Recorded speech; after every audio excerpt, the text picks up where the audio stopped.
I mean, one of the things for me is to make sure that as the TRA we publish what we're trying to do. We actually make sure industry and everybody else understands what we're trying to achieve and why.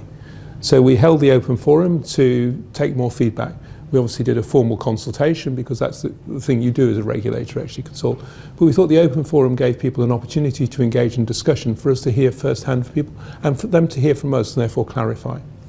We got quite a bit of feedback on it, both from the operators here in Bahrain, but also from some people from overseas and from some consumers who told us what their views were.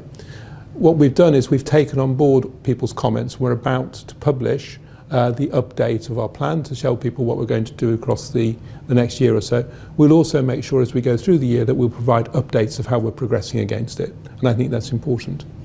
One of the things for us as well was making sure we did the best for consumers and making sure consumers here in Bahrain get good deals, good value for money, and make sure that they understand how to engage in the market. So some of the things we've been looking at of that is effectively how people understand what the tariffs are.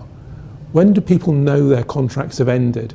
When they go into a contract, they actually understand the terms. So as we move forward, we want to try and introduce new ways of working that actually ask the operators to tell people when their contracts are ended.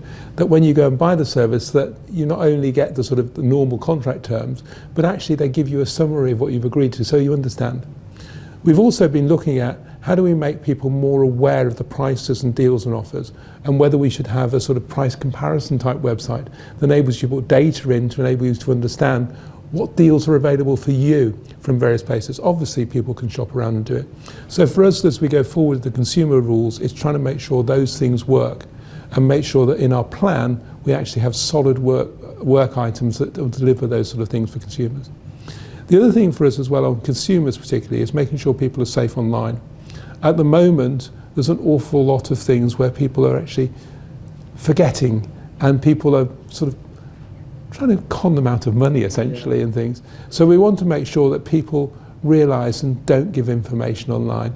That people think online in the same way as they do in the real world. Effectively, would you give the keys to your safe to somebody? No. So would you do this when someone sends you a text message? And we want to try and raise awareness.